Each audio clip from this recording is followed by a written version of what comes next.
Rachel Donovan's hands were shaking so hard she could barely push open the diner door. -8 degrees outside. 2 children clinging to her coat. 11 months since her husband died. And 4 men in a black SUV parked across the lot, waiting to follow her into the dark. She had walked 2 miles through the snow with a sprained ankle, a dead phone, and 3 instant soup packets in a plastic bag. Her 6-year-old daughter hadn't eaten since yesterday. Her 4-year-old son couldn't stop coughing. "Please help us tonight," she whispered to the waitress. "Just hot water. That's all we need." What happened in the next 60 seconds would pull 200 Hell's Angels into a town that had spent 7 years pretending not to see a monster in a saint's clothing. Before we continue, please subscribe to the channel and let us know what city you're watching from in the comments. I want to see how far this story travels. Now, enjoy the story. The door of Red Lantern Roadhouse swung open at 11:47 p.m., and Rachel Donovan stepped inside, carrying everything she had left in the world. A plastic bag with 3 instant soup packets, a cracked phone with 17% battery, 2 children who hadn't eaten since yesterday morning, and a bruise on her wrist that looked exactly like a man's handprint. Emma, 6 years old, clutched a stuffed rabbit with 1 ear missing.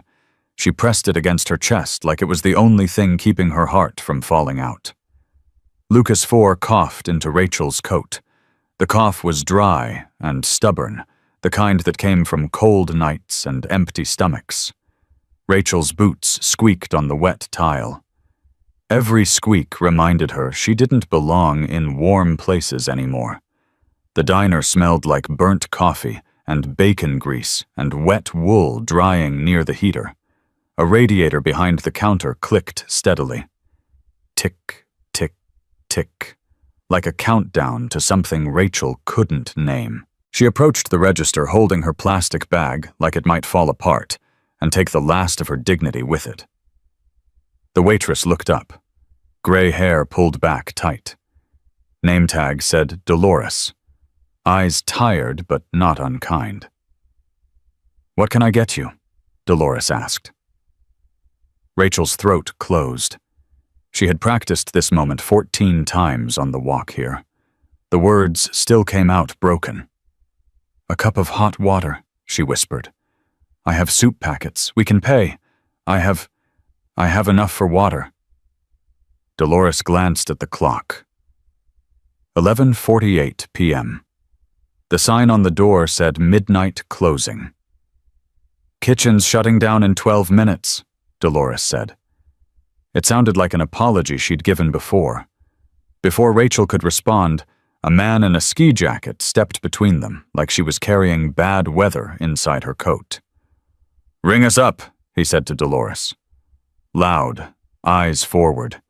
"We're in a hurry." He moved the sugar caddy away from the edge of the counter, like Rachel might steal it. Like hunger was contagious. Rachel stepped back. Her ankle screamed. She'd twisted it on the walk here, stepping wrong in the dark. But she'd kept walking because stopping meant freezing. Emma tugged her coat. "Mama, shh, baby, it's okay." It wasn't okay. Nothing had been okay for 11 months. Rachel tried again. Softer this time. Smaller. "Ma'am, just hot water. We can stand outside with it. We won't bother anyone." A businessman at a nearby booth leaned toward Dolores. He whispered, but not quietly enough. "Can you move them along? I don't want problems." Problems? Like a hungry mother and 2 cold children were a disease that might spread. Dolores's eyes dropped to the counter. Rachel guided Emma and Lucas toward a small table near the window. Maybe if she made herself invisible enough, someone would forget to kick her out before midnight. The window rattled with wind. Outside, snow drifted under the parking lot lights. The darkness beyond the highway looked endless. Rachel had walked 2 miles through that darkness. Her car battery had died 3 hours ago. Her phone was almost dead.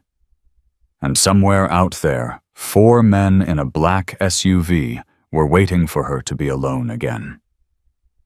A teenage couple in a corner booth laughed at something on their phone. Rachel caught the tiny red recording light before she caught the smile. The girl was filming them. The boy flicked a French fry toward the floor. It skidded near Lucas's boot like bait. Lucas froze. His eyes went to the fry, then to Rachel. Instinct fighting shame. Rachel stepped forward and covered the fry with her own boot. She shook her head once, small and firm. The teenagers laughed anyway. The phone stayed pointed at them.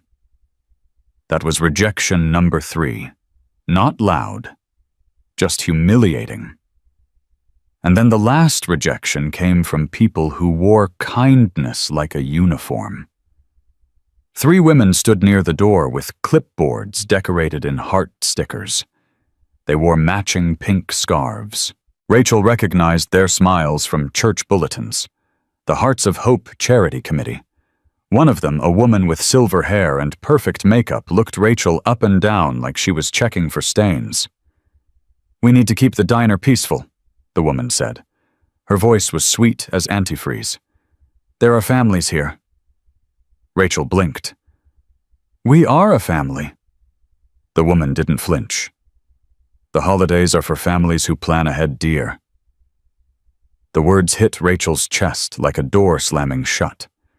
She looked at Emma's hollow cheeks, at Lucas's runny nose, at the one-eared rabbit that Emma refused to let go of, even when she was so tired she could barely stand. She looked at her own wrist, where the bruise was fading from purple to yellow. A handprint she couldn't wash off. A reminder of what happened 4 days ago when Victor Hale's boys caught her behind the bus station and told her she'd sign or freeze. At sunrise, she'd have nowhere to go. The motel had kicked her out this morning. Her bank account showed negative $47. Her phone had one recording on it that could send a man to prison. And this town was full of people who kept saying the same thing, "Not my business." Rachel started counting under her breath. It was how she kept panic from driving. 1, 2, 3, 4. And that's when the room changed, not with shouting, with a chair scraping back, slow and deliberate. A man stood from a booth in the back corner and walked toward her with the calm of someone who didn't need to prove anything. He was tall, broad, gray-bearded. A faded Marine Corps tattoo showed on his forearm where his sleeve was pushed up. He wore a black leather vest with patches that made half the diner go quiet. Hell's Angels. The words sat on his back like a warning and a promise. In Ridgewood Hollow, folks called him Shepherd. Now you might be thinking you know what happens when a biker sees a mother being cornered on a freezing night. You might be picturing threats, raised voices, a scene. Shepherd didn't do any of that. He knelt on the tile, so his eyes were level with Emma's. "Hey there," he said softly. His voice was gravel wrapped in flannel. "I'm Danny. What's your rabbit's name?" Emma tightened her grip on the stuffed animal. She looked at Rachel for permission. Rachel nodded once. Barely. "Cotton," Emma whispered. "Cotton." Shepherd smiled. It was a real smile, not a performance. "That's a good name. Cotton looks like he's been through some adventures." "He only has one ear," Emma said. "That just means he's been brave," Shepherd said. "Brave things always show their scars." He looked up at Rachel. His eyes were steady. Not pitying, not judging, just present. "What do you need?" he asked. 4 words. The first honest question anyone had asked her in months. Rachel's walls cracked. "Can my children eat?" she asked. "We haven't..." It's been since yesterday. Shepard didn't hesitate. He turned toward his table in the back, where 3 other men in leather vests were already standing. "Bring my plate," he called, "and whatever's warm in that kitchen." Dolores moved before anyone could object. Her hands were shaking, but she was moving. The woman in the pink scarf stepped forward. "Excuse me, but this isn't appropriate. We have standards for—" "Ma'am." Shepard didn't raise his voice. He didn't need to. "I'm going to ask you once real politely to step back and let this mother feed her children." The woman's mouth opened, closed. She looked around for support. The businessman with the laptop was suddenly very interested in his screen. The family in ski jackets was putting on their coats. The teenagers had stopped filming. The woman in pink stepped back. Shepard turned to Rachel. "Sit," he said. "Your babies eat. You're safe now." Safe. Rachel almost didn't recognize the word. She slid into the booth Shepard had been sitting in. It was still warm from his body heat. Emma climbed in beside her. Lucas crawled onto the seat across from them, eyes wide, watching everything. A plate appeared. Half a burger still warm. French fries that hadn't gone cold yet. A cup of soup that Dolores must have heated in the back. Lucas looked at Rachel, waiting. "Eat, baby," she whispered. "Go ahead." He took one careful bite, then another. Food turning into heat, heat turning into hope. Emma watched for another moment, then reached for a fry. She ate it slowly, like she was afraid it might disappear. Shepard slid into the seat next to Rachel. Not crowding her, just present. "I'm Danny Shepard," he said. "My friends are going to bring more food. You're going to eat too, and then you're going to tell me what's really going on." Rachel's eyes filled with tears she couldn't afford to cry. "You don't want to know," she said. "Ma'am?" Shepard's voice was gentle but firm. "I've been watching you since you walked in that door. You've got a sprained ankle you're trying to hide, bruises on your wrist that didn't come from falling, and you keep looking at the parking lot like something's out there waiting for you." He paused. "So yes, I want to know." Rachel's hands started shaking. "There's a man," she whispered. "He's been hunting us for 3 weeks." Shepard's eyes didn't waver. "Name?" Rachel hesitated. Names were dangerous. Names got people hurt. But she was so tired of carrying this alone. "Victor Hale," she said. Behind the counter, Dolores went still, just for a second. But Rachel caught it. Shepard caught it too. His jaw tightened almost imperceptibly. "Tell me everything," he said. And Rachel did. She told him about Marcus, her husband, who died 11 months ago in a construction accident, about the life insurance policy worth $380,000 that was supposed to keep them safe. She told him about Victor Hale, who appeared at her church 3 weeks after the funeral. He called himself a grief benefits coordinator. He smiled like a pastor and spoke like a friend. He told her he could help her navigate the paperwork for free. She told him about the fees that started small and grew larger. Processing fees. Administrative fees. Always cash, always urgent, always with a smile. She told him about the documents she signed without getting copies, the address changes she didn't authorize, the benefits checks that stopped coming. And she told him about 3 weeks ago, behind this very diner, when she heard Victor Hale on a speakerphone call that she was never supposed to hear. "What did he say?" Shepard asked. Rachel's voice dropped to barely a whisper. "He said, keep her scared, not bruised. Cold weather does the work. He said, she signs January 15th or she freezes. That policy is $380. I'm not losing $380. Shepard's expression didn't change, but something behind his eyes went cold. "There's more," Rachel said. "He mentioned a name, Teresa. He said same playbook as Teresa." From behind the counter, Dolores made a small sound, like a wound opening. Shepard looked at her. "Dolores?" The waitress's hands were trembling so badly she had to set down the coffee pot. "Teresa Marsh," Dolores said. "She was a widow. She froze to death in her trailer 2 winters ago. Everyone said it was an accident." The diner went silent. Shepard turned back to Rachel. "You recorded that call?" Rachel nodded. "My phone was in my pocket. The screen's cracked, but the audio's there. I took it to the police." "And," Rachel laughed, "it was a broken sound. They said it wasn't enough. They said I needed to file a formal complaint. They said they'd look into it." Her voice cracked. "That was 3 weeks ago. Nothing happened. Nothing ever happens." Shepard was quiet for a long moment. Then he stood. "Wait here," he said. He walked to the back of the diner where his brothers were gathered. Rachel watched them talk in low voices. She couldn't hear what they were saying, but she could see their faces. One by one, they went from curious to angry to something harder than anger, something that looked like purpose. Shepard came back to the booth. He crouched down so he was at eye level with Emma and Lucas. "Hey," he said softly. "I need to talk to your mom for a minute.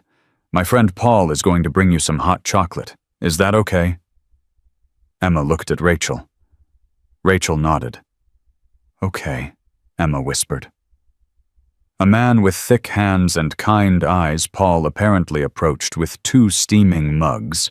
He had a medical bag at his feet that Rachel hadn't noticed before.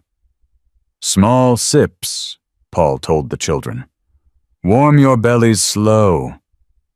Shepard moved to the seat across from Rachel.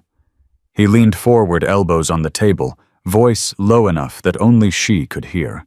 "Those men in the parking lot," he said. "How many?" Rachel's blood went cold. She hadn't mentioned the parking lot. "You saw them. 4 hoodies by the ice machine," Shepard said. "They've been watching the door since before you came in. They're waiting for this place to close so they can follow you." Rachel's hands started shaking again. "They work for Victor," she said. "They've been following me for weeks. They grabbed me behind the bus station 4 days ago, told me I had until January 15th to sign the papers, or what?" Rachel couldn't say it. She just touched her wrist where the bruise was. Shepard nodded slowly. He understood. "January 15th, he said. "That's 4 days from now." "He has a notary scheduled," Rachel said. 9 a.m. He said if I don't show up, the policy closes and I lose everything. But if I sign..." She couldn't finish. "If you sign, he gets $380,000, and you become another accident," Shepard said flatly. "Another Teresa." Rachel nodded. Tears were streaming down her face now. She couldn't stop them. "I don't know what to do," she whispered. "I've tried everything. The police won't help. The church won't help. Everyone in this town knows him. Everyone thinks he's a saint. And I'm just..." Her voice broke. "I'm just a broke widow with 2 kids and nobody believes me." Shepard reached across the table. He didn't grab her hand. He just placed his palm flat on the table, an offering she could take or leave. "I believe you," he said. 3 words. But they hit Rachel like a wave. "Why?" she asked. Shepard's jaw tightened. "Because 17 years ago, a man just like Victor Hale took everything from my sister. Insurance, money, house, dignity. She ended up on the street with her kid. I was overseas. I couldn't help." He paused. His voice went rough. "She didn't make it." Rachel stared at him. "I'm sorry," she whispered. "Don't be sorry," Shepard said. "Be ready. Because I'm about to make a phone call, and when I'm done, things are going to move fast. I need you to trust me." "Trust you?" Rachel almost laughed. "I don't even know you." "You know enough," Shepard said. "You know I'm the only person in this room who looked at you like a human being. You know my brothers are the only people who moved to help instead of looking away." And you know those men in the parking lot aren't going anywhere. He leaned closer. In about 15 minutes, this diner is going to close. When it does, they're going to expect you to walk out alone. They're going to expect to follow you into the dark. Rachel's throat closed. What am I supposed to do? Shepard stood. He pulled out his phone. You're not going to do anything, he said. You're going to sit here with your children and let them eat. You're going to let Paul check them over because they haven't seen a doctor in too long, and I can tell. And you're going to let me handle what comes next. What comes next? Shepard was already dialing. Reinforcements, he said. He walked toward the side of the diner where the noise softened. Rachel watched him raise the phone to his ear. Raymond, he said. It's Danny. A pause. I need every brother within 60 miles at Red Lantern. Now. Another pause. Rachel couldn't hear the other side of the conversation. A mother and her 2 kids are being hunted over a 380 policy. Local law won't move. 4 hostiles in the lot. We're not waiting for the system on this one. The longest pause yet. Then Shepard nodded once. Say no more, he said. We're coming. He ended the call and walked back to Rachel's booth. How long? One of his brothers asked. 16 minutes for the first wave, Shepard said. Full turnout by midnight. 16 minutes. Rachel looked at the clock on the wall. 11:52 p.m. Outside, one of the hoodies kicked at the snow like he was bored. Waiting. Inside, Lucas had stopped coughing. The hot chocolate was working. Emma's eyelids were drooping, but she was fighting sleep, still watching everything. 16 minutes, Rachel repeated. Shepard sat across from her again. 16 minutes, he confirmed. And then this town is going to have to watch. The man with the medical bag, Paul, crouched beside the booth. Ma'am, he said to Rachel, I'm a medic, Army retired. Mind if I check the kids over nothing invasive? Just want to make sure they're warming up right.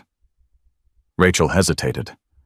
Old instincts screamed at her not to trust anyone, but Emma and Lucas needed help she couldn't give them. Okay, she whispered. Paul moved with practiced efficiency. He checked pulses, listened to Lucas's breathing, frowned slightly at something he heard. Chest's congested, he said. Not dangerous yet, but he needs warm fluids and rest. When did he last see a doctor? Rachel's shame burned. 4 months ago. Paul didn't judge. He just nodded and made a note on his phone. We'll handle that, he said. First things first. Another man approached the booth. This one was younger, with sharp eyes and quick fingers. He was already looking at Rachel's cracked phone. I'm Marcus, he said. Most people call me Ghost. I handle the technical stuff. Mind if I back up that recording before your battery dies? Rachel handed over the phone. Her hands were shaking. Ghost worked fast. His fingers flew across the cracked screen. Got it, he said after 30 seconds. Audio's clean, timestamps visible. I'm making 3 copies. One stays with us, one goes to law, one goes somewhere they can't touch. A third man appeared. This one had a clipped haircut and watchful eyes that didn't miss exits or threats. He didn't introduce himself as law enforcement, but Rachel could tell. I'm James, he said. People call me Sentinel, former state trooper. I need you to walk me through everything you signed, everything you were promised, and everything that didn't happen the way it was supposed to. Rachel's head was spinning. These men were organized, professional. They moved like they'd done this before. Why are you helping me? She asked. The question came out before she could stop it. Shepard answered. Because someone should have helped you months ago, he said. And because the man you're running from has been running this game for years and nobody's stopped him yet. You know him. Shepard's jaw tightened. "We know the type," he said. "They're everywhere. They find grieving families. They smile. They help. And then they take everything and call it charity." He leaned forward. "Victor Hale has been operating out of this town for at least 7 years. We've heard rumors, stories, but nobody's ever come forward with proof." His eyes met Rachel's. Until now. The weight of his words settled over Rachel like a blanket. She wasn't just a victim, she was evidence. "The recording," she said slowly. "It's not just about me." "No," Shepard said. "It's about everyone he's ever touched. Every widow he's cornered. Every family he's drained. Every accident that happened right when it was convenient for him." He paused. "It's about Teresa Marsh." Dolores appeared beside the booth. Her hands were still trembling, but her jaw was set. "I saw something," she said. Her voice was quiet, but determined. 3 weeks ago, behind this diner, Victor Hale and 4 young men. I heard them talking about keeping someone scared." She looked at Rachel. "I should have said something. I should have called someone. But Victor, he runs the Hearts of Hope charity. He's on every committee. He knows everyone. I told myself it wasn't my business." Her eyes filled with tears. "But I wrote down the license plate. I couldn't throw it away." She pulled a folded napkin from her apron pocket and slid it across the table to Sentinel. Sentinel unfolded it slowly. His eyes narrowed at the letters and numbers. "This is good," he said. "This is really good." Dolores wiped her eyes with the back of her hand. "I'm sorry it took so long," she said to Rachel. "I'm so sorry." Rachel didn't know what to say, so she just nodded. Ghost looked up from his phone. "First wave's 8 minutes out," he said. 23 brothers confirmed." "How many total?" Sentinel asked. Ghost checked his screen again. 200, he said. "Full turnout." 200. Rachel's breath caught. Shepard noticed. "Scared?" he asked. "I don't know what I am," Rachel admitted. "That's okay," Shepard said. "You don't have to know. You just have to sit tight and let us work." He looked toward the window. The 4 hoodies were still there, smoking, laughing, waiting. 12 minutes, Shepard said. "That's how long until the diner closes. That's how long they think they have to wait before they can take you." Rachel's heart hammered. "What happens at midnight?" Shepard almost smiled. "At midnight," he said, "they realize they're not the biggest predators in this town." The radiator clicked on. Tick, tick, tick. Lucas had fallen asleep against Emma's shoulder. Emma was fighting to stay awake, her one-eared rabbit pressed against her cheek. For the first time in 11 months, they looked warm. Rachel counted seconds in her head. Old habit. Safety mechanism. 1, 2, 3, 4. At 11:56 p.m., the first rumble reached them. Low, distant, like thunder that hadn't decided whether to arrive yet. It grew and grew and grew until the windows of Red Lantern Roadhouse began to tremble. Outside, the 4 hoodies stopped laughing. They turned toward the highway confusion, replacing boredom on their faces. Headlights appeared on the access road. Not 1. Not 2. Dozens. They came in formation, precise rows, cutting through the falling snow engines, roaring like a wall of sound that could be felt in the chest. The first wave had arrived. And they weren't alone. Rachel watched as motorcycle after motorcycle pulled into the overflow lot across the street. They parked in clean lines like a military formation, like a drill team, like men who had done this before and knew exactly what they were doing. The engines cut off almost in unison. The sudden silence was louder than the noise had been. 200 Hell's Angels stepped off their bikes and stood there. Not shouting, not threatening, not posturing, just present. The 4 hoodies in the parking lot didn't move. They were frozen cigarettes burning down to their fingers, staring at the wall of leather and chrome that had just materialized out of the darkness. Inside the diner, Rachel couldn't breathe. Shepard put a hand on her shoulder. Not gripping, not owning, just steadying. "They're here," he said quietly. Rachel's voice came out as a whisper. Why would 200 strangers come out on a freezing night for someone they've never met? Shepard looked at her. His eyes were soft, but certain. "Because that's what family does," he said. "And tonight, you're family." The door of the diner opened. An older man walked in. White hair, hands like knotted rope eyes that had seen decades of roads and fights and losses and victories. He moved slowly, but every step carried weight. The other brothers parted for him without being asked. He stopped at Rachel's booth and looked down at her sleeping children, at the one-eared rabbit, at the empty soup bowl and the half-eaten burger. Then he looked at Rachel.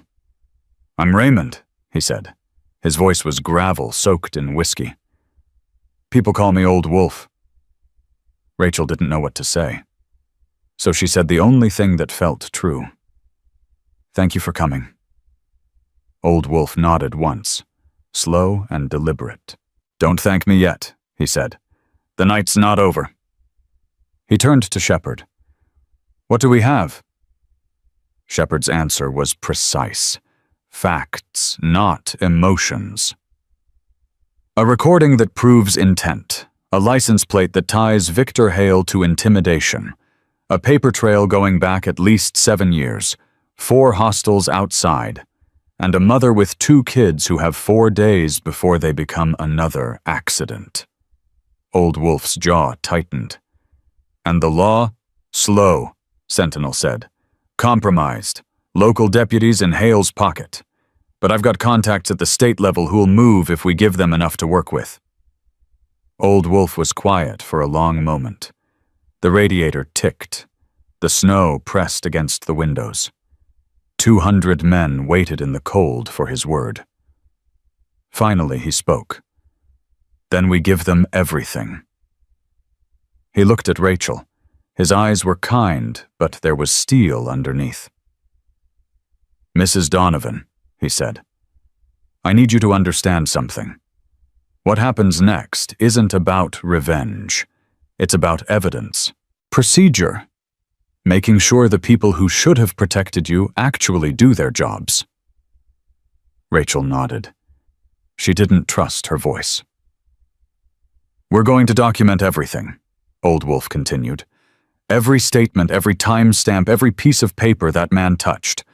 We're going to build a case so airtight that no judge, no prosecutor, no good old boy network can make it disappear." He leaned closer. "And we're going to do it tonight, before Victor Hale has time to destroy what we need." Rachel's heart was pounding. "What about those men?" she asked. "The ones outside?"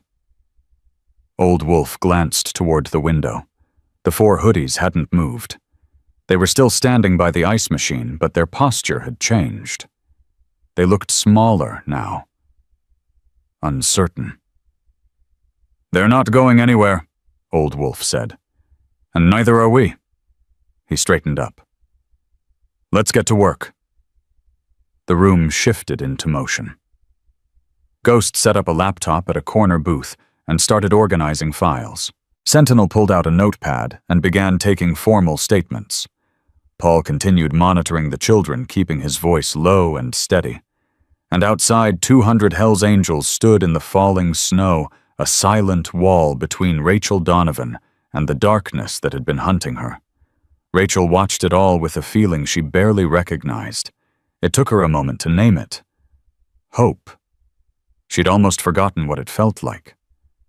But tonight, in a roadside diner with a closing sign on the door and a radiator that wouldn't stop ticking. Hope had walked in wearing leather and chrome, and it wasn't leaving until the job was done. Old Wolf turned to face the room, and his voice carried without rising. Ghost, pull everything off that phone before it dies. Sentinel, get statements from anyone who's ever seen Victor Hale do something that didn't sit right. Paul, keep those children stable. And somebody get that waitress a chair before she falls over. Dolores was shaking so hard she could barely stand. A brother guided her to a booth and pressed a cup of coffee into her hands. Drink, he said. Slow breaths.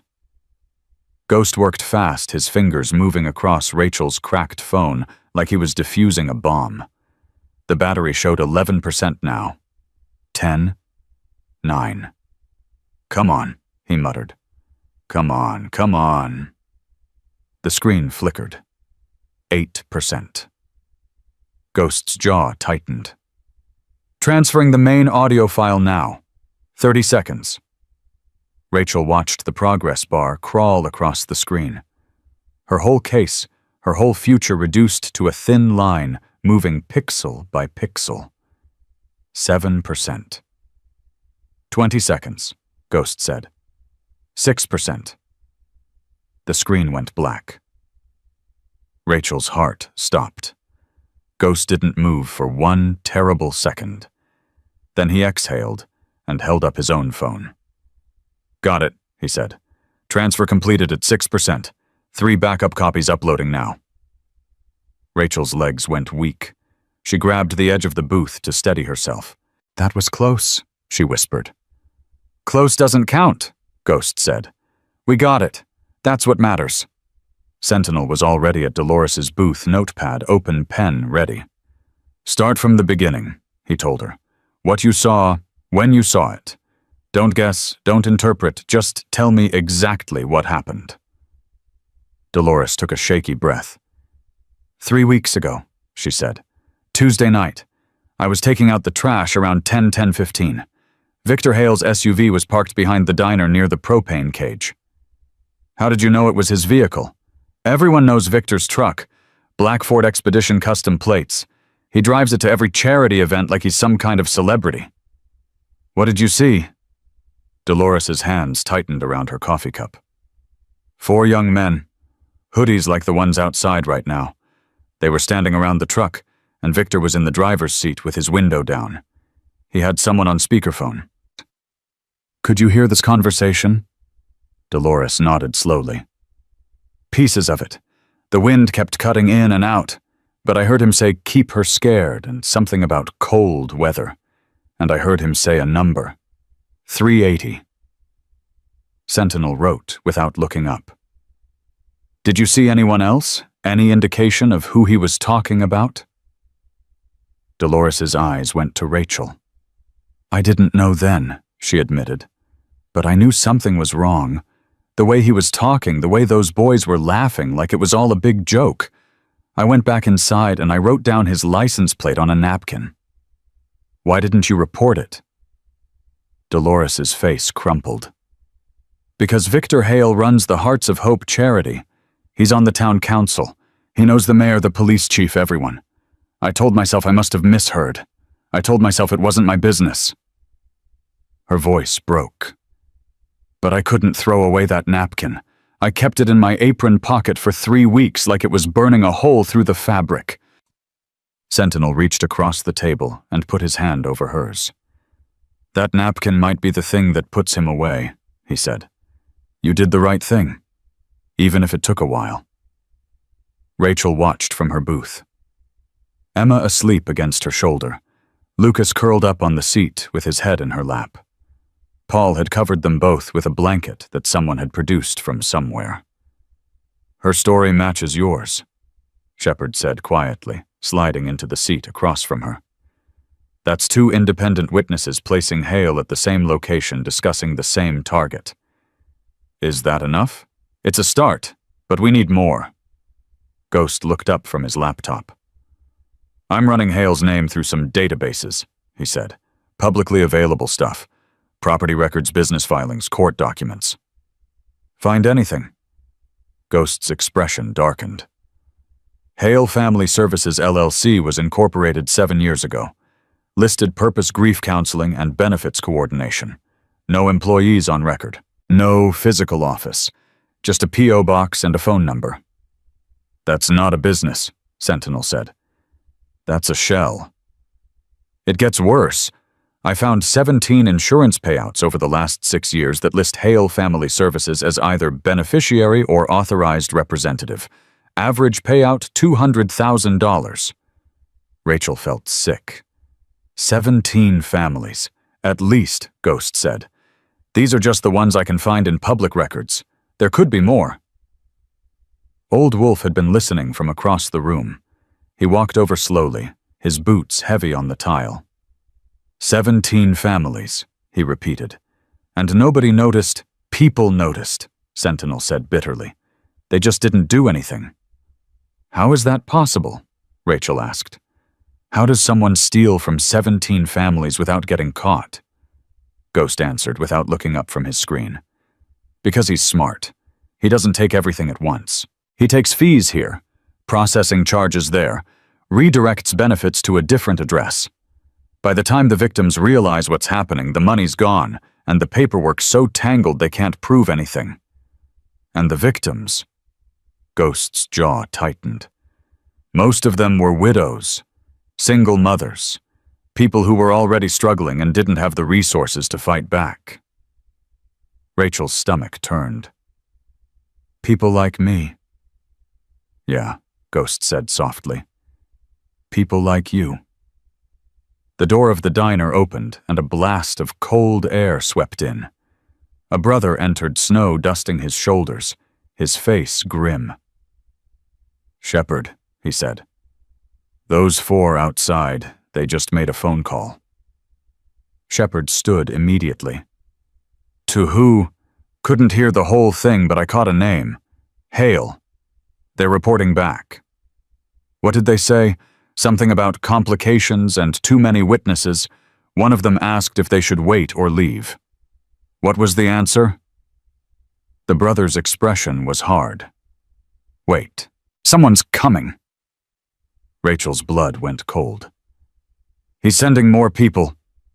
Shepard put a hand on her shoulder. He's sending someone to see what's going on. That's actually good. Good?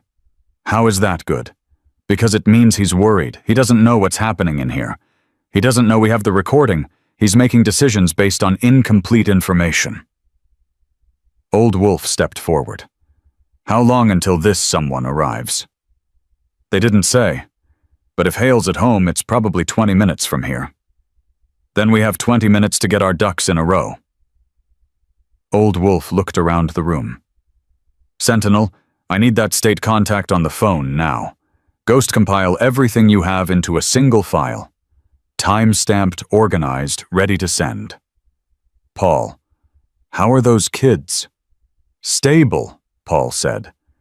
But the boy needs to see a doctor soon. His lungs don't sound good. We'll handle that. First we handle this. Sentinel was already dialing. He put the phone on speaker so everyone could hear. It rang 3 times before someone picked up. Sentinel. A woman's voice alert despite the late hour. It's midnight. This better be important. Detective Warren, I've got a live situation. Insurance fraud, extortion, intimidation of witnesses, possible connection to an unexplained death. We have audio evidence, documentary evidence, and multiple witnesses ready to give statements. A pause. Where are you? Red Lantern Roadhouse, Ridgewood Hollow. The victim is here with 2 minor children. 4 known associates of the suspect are in the parking lot. The suspect may be sending additional personnel. Another pause longer this time. Ridgewood Hollow is Deputy Coyle's jurisdiction. Deputy Coyle is compromised. I have reason to believe he's been running interference for the suspect for at least 2 years. Detective Warren's voice sharpened. That's a serious accusation. I've got 17 insurance payouts to a shell company and a waitress who's been too scared to report what she saw because she knows the local law won't act. I've got a widow who went to the police 3 weeks ago with an audio recording of the suspect planning her murder, and nothing happened. Silence on the line. "Send me what you have," Detective Warren said finally. "I'll wake up a judge." Ghost's fingers flew across his keyboard. "Sending now," he said. "Audio file, transcript, license plate, business records, timeline. Everything." "Received," Detective Warren said after a moment. "This is comprehensive." "We don't do things halfway," Old Wolf said. "Apparently not." A pause. "I can have a state trooper there in 40 minutes, maybe 30 if I push." "That might be too late. The suspect is sending someone." "Then stall. Document everything. Don't let anyone leave, and don't let anyone get hurt. Can you do that?" Old Wolf looked around the room at 200 brothers who had ridden through the snow on a freezing night to protect a woman they'd never met. "Yeah," he said. "We can do that." 40 minutes, Detective Warren said. "Hold the line." The call ended. Rachel let out a breath she didn't know she'd been holding. 40 minutes, she repeated. 40 minutes, Shepard confirmed. "That's nothing. We've waited longer for pizza." The tension broke just slightly. A few of the brothers chuckled, but Rachel wasn't laughing. She was looking at the window where the 4 hoodies were still standing, watching, waiting. "What if he sends more than just someone?" she asked. "What if he sends everyone?" Shepard's expression didn't change. "Then everyone gets to meet 200 of my closest friends." Outside headlights appeared on the access road, a single vehicle moving fast. "That was quick," Ghost said. Shepard moved toward the window. "Too quick. Hale couldn't get here that fast from his house." "Then who is it?" The vehicle pulled into the parking lot. A white sedan with a light bar on top. "Cops," someone muttered. The door of the sedan opened and a man stepped out. Uniform. Badge. The kind of swagger that came from knowing everyone in town owed him favors. "Deputy Coyle," Dolores whispered. Her face had gone pale. Sentinel's jaw tightened. The compromised one. Deputy Coyle walked toward the 4 hoodies first. They talked briefly, too quiet to hear from inside. Then Coyle looked at the rows of motorcycles at the brothers standing in the cold, and his expression shifted from confident to uncertain. He walked toward the diner door. "Nobody says anything they don't have to," Old Wolf instructed quietly. "Let him talk. Let him show us what he's here for." The door swung open. Deputy Coyle stepped inside, bringing cold air and bad intentions with him. He was maybe 45, thick through the middle, with the kind of face that smiled too easily, and eyes that never matched the smile. "Evening, folks," he said, looking around the room like he owned it. "Got a report of a disturbance." "No disturbance here," Old Wolf said calmly. "Just some friends having coffee." Coyle's eyes swept over the leather vests, the patches, the sheer number of bodies packed into the small diner. "That's a lot of friends for a Tuesday night. We're popular." Coyle's gaze landed on Rachel. "Ma'am," he said, his voice dripping with false concern. "Are you all right? Someone said you might be in some kind of trouble." Rachel's throat closed. She knew this trick. She'd seen it before. The sympathetic voice, the helpful offer, the trap hidden underneath. "She's fine," Shepard said, stepping between Coyle and the booth. "She's with us." Coyle's smile tightened. "And who are you? A concerned citizen." "Concerned about what?" "Concerned about why a deputy would show up at a diner at midnight because a mother asked for hot water." Coyle's mask slipped for just a second, just long enough for Rachel to see what was underneath. "I'm just doing my job," he said, "making sure everyone's safe." "Everyone is safe. You can go now." Coyle didn't move. "I'd like to speak with the lady. Alone." "That's not going to happen." The 2 men stared at each other. The diner had gone completely silent except for the radiator's steady tick. Coyle's hand drifted toward his belt. Not to his gun. To his radio. "I could call for backup," he said quietly. "Clear this place out. Take everyone in for questioning." "You could try," Old Wolf said from across the room. "But then you'd have to explain to a state fraud investigator why you interfered with an active investigation." Coyle froze. "What investigation?" "The one into Victor Hale and Hale Family Services, LLC. The one that involves 17 insurance fraud cases, an audio recording of extortion, and a suspicious death that's about to get reclassified." Coyle's face went pale. "I don't know what you're talking about." "Sure you don't." Old Wolf walked slowly toward him. "You don't know anything about the widow who came to you 3 weeks ago with evidence of a crime. You don't know anything about the phone calls you made afterward. You don't know anything about the families who filed complaints that somehow never got investigated." Coyle's hand was trembling now.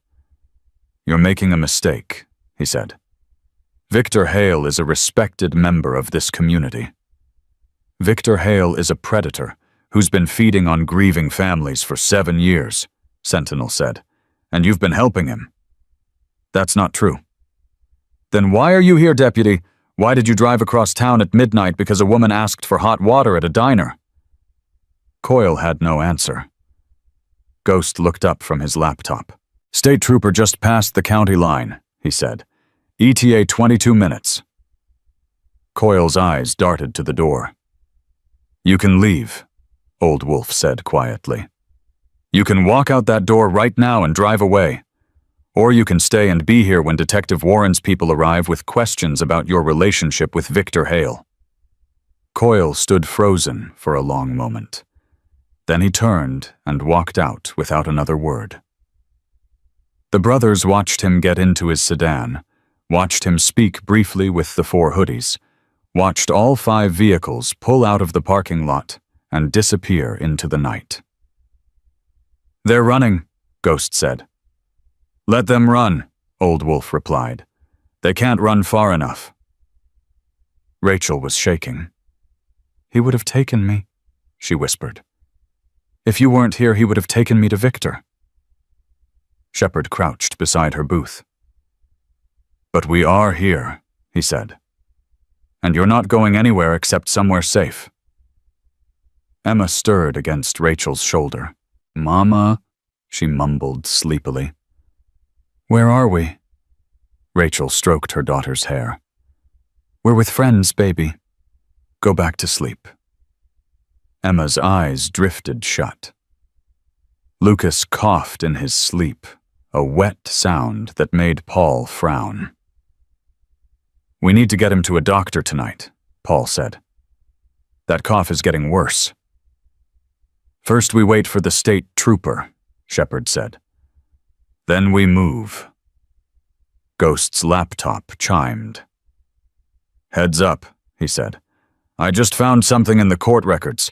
Teresa Marsh, the woman who froze 2 years ago. She filed a complaint against Victor Hale 6 weeks before she died." The room went still. "What kind of complaint?" Sentinel asked. "Fraud. She claimed he tricked her into signing documents that gave him control of her late husband's insurance benefits. The case was assigned to Deputy Coyle for investigation." "Let me guess," Old Wolf said. "The investigation went nowhere." "Worse. The complaint was dismissed 3 days after it was filed. Reason given insufficient evidence." Rachel felt like she was going to be sick. "He killed her," she whispered. "He killed her, and made it look like an accident." "We don't know that for certain," Sentinel said carefully, "but we know enough to get her case reopened." Ghost kept scrolling. "There's more. Teresa's insurance policy was for $245,000. Beneficiary Hale Family Services, LLC. Payout date, March 2022. 6 weeks after her death." "The same pattern," Rachel said. "He did the same thing to her that he's trying to do to me." And he would have gotten away with it again, Old Wolf said, if you hadn't walked through that door tonight. Rachel looked at her sleeping children, at the one-eared rabbit clutched in Emma's arms, at the empty soup bowl that had been the first real meal they'd had in 2 days. She had come in here begging for hot water. Now she was the key to bringing down a man who had destroyed at least 17 families and killed at least 1 woman. 20 minutes, Ghost announced. State Trooper will be here in 20 minutes. Rachel closed her eyes. 20 minutes. She could hold on for 20 more minutes. She'd been holding on for 11 months. What was 20 more minutes? The radiator ticked steadily. The snow fell outside. And somewhere in the darkness, Victor Hale was waking up to the news that his perfect system was about to come crashing down. The state trooper's cruiser pulled into the parking lot at 12:47 a.m., lights off, moving slow and deliberate. Rachel watched through the window as the trooper stepped out and took in the scene. 200 motorcycles. Brothers standing in formation. A diner that should have closed an hour ago still blazing with light. He didn't reach for his weapon. He didn't call for backup. He just walked toward the door like a man who had been briefed and knew exactly what he was walking into. "Trooper Marcus Webb," he said as he entered, badge visible, hands relaxed at his sides. "Detective Warren sent me." Old Wolf stepped forward. "Raymond Stone, we spoke on the phone. You're the one with the evidence package. That's us." Webb's eyes swept the room, landing briefly on Rachel and the sleeping children before moving on. "Walk me through it," he said. "From the beginning." Sentinel took the lead. He laid out the case piece by piece. The recording, the license plate, the 17 insurance payouts, Teresa Marsh's dismissed complaint, Deputy Coyle's midnight visit. Webb listened without interrupting. His expression never changed, but his pen moved steadily across his notepad. When Sentinel finished, Webb was quiet for a long moment. "That's a lot," he said finally. "There's more," Ghost said. "I've been digging while you were driving," and he turned his laptop so Webb could see the screen. "Victor Hale has a storage unit behind the Riverside Car Wash, Unit 14B. He's been paying cash for it for 6 years. No name on the rental agreement, just a P.O. box that traces back to Hale Family Services. How do you know what's in it? I don't, but I know what a man like Hale would need to keep somewhere his wife wouldn't find it. Original documents, forged signatures, maybe records of people who didn't make it to their signing appointments." Webb's jaw tightened. "People like Teresa Marsh." "Yeah, people like Teresa Marsh." Rachel's voice came out before she could stop it. "He mentioned her on the recording. He said same playbook as Teresa. He knew exactly what he was doing to me because he'd already done it to her." Webb turned to face her fully. "Mrs. Donovan, I need you to understand something. What happens next is going to move fast. We're going to get a warrant for that storage unit. We're going to execute it tonight before Hale has a chance to destroy evidence, and we're going to need you to stay somewhere safe until we have him in custody." "How long?" "A few hours, maybe less." Rachel looked at Emma and Lucas, still sleeping despite everything. "Where do we go?" "We have a safe house," Old Wolf said quietly. 20 minutes from here. Clean, warm, secure. Paul will stay with you and the children." Rachel's throat tightened. "Why are you doing this?" "All of this. You don't know me. You don't owe me anything." Old Wolf's expression softened. 17 years ago, my sister was in your shoes. Different man, same game. She went to the police. She went to her church. She went to everyone she could think of, and nobody helped her." His voice roughened. She didn't make it. Her boy ended up in foster care. I was overseas. I couldn't get back in time." He paused. "I made a promise after that. No more sisters left behind. No more children lost because adults were too scared to act." Rachel's eyes filled with tears. "I'm sorry about your sister. Don't be sorry. Be safe. That's how you honor her." Webb's radio crackled. "Trooper Webb, we have judicial authorization for the warrant. Unit 14B, Riverside Car Wash. You're cleared to execute." Webb acknowledged the call and turned to Shepard. "I'm going to need backup, official backup, but I wouldn't mind having some witnesses who can't be intimidated." Shepard smiled grimly. "How many do you need?" "As many as you can spare." The convoy that left Red Lantern Roadhouse at 1:03 a.m. was unlike anything Ridgewood Hollow had ever seen. One state trooper cruiser leading the way, 50 motorcycles following in tight formation, another trooper unit bringing up the rear. Rachel wasn't with them. She was in the back of Shepard's truck heading in the opposite direction with Paul and the children. Emma had woken briefly during the transfer and asked where they were going. "Somewhere warm," Rachel had told her.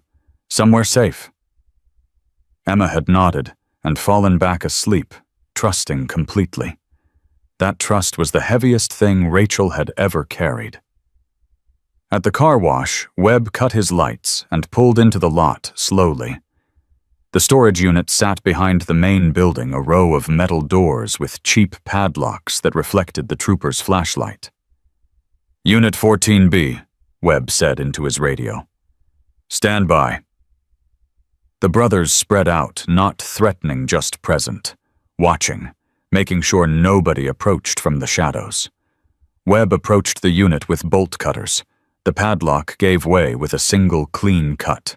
The door rolled up. Webb's flashlight swept the interior, and Ghost heard him exhale sharply.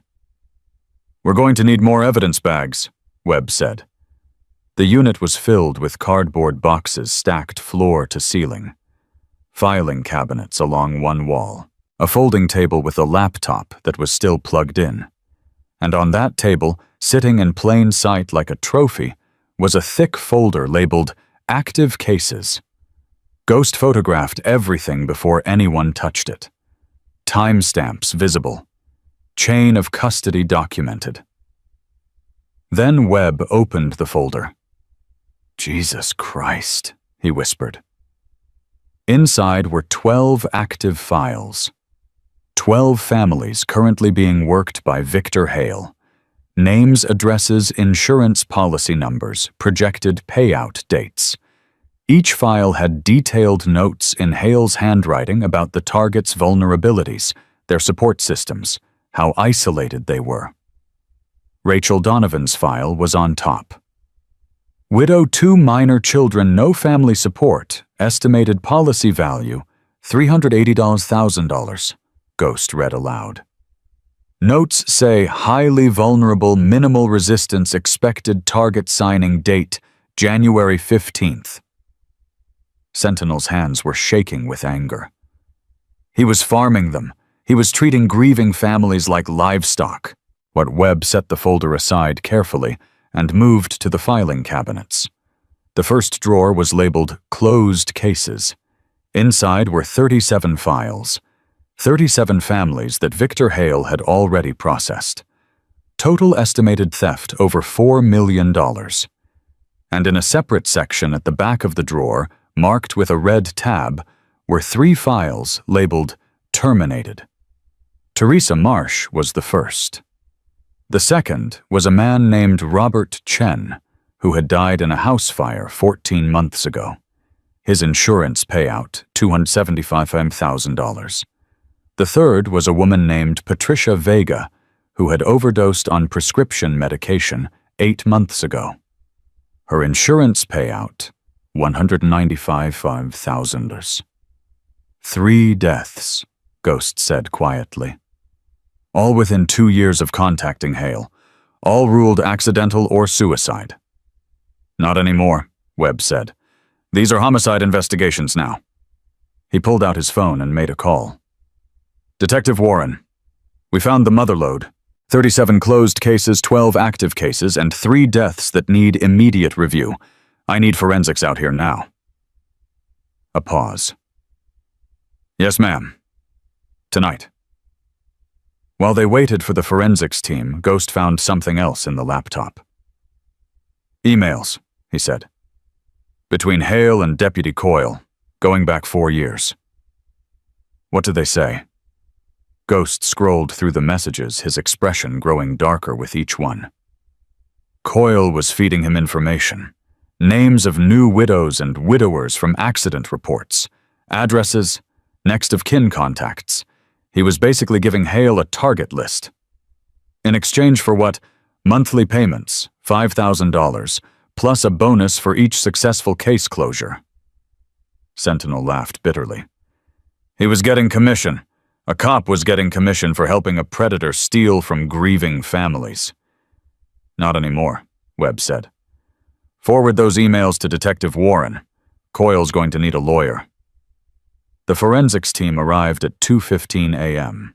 2 vans, 4 technicians, and more evidence bags than Ghost could count.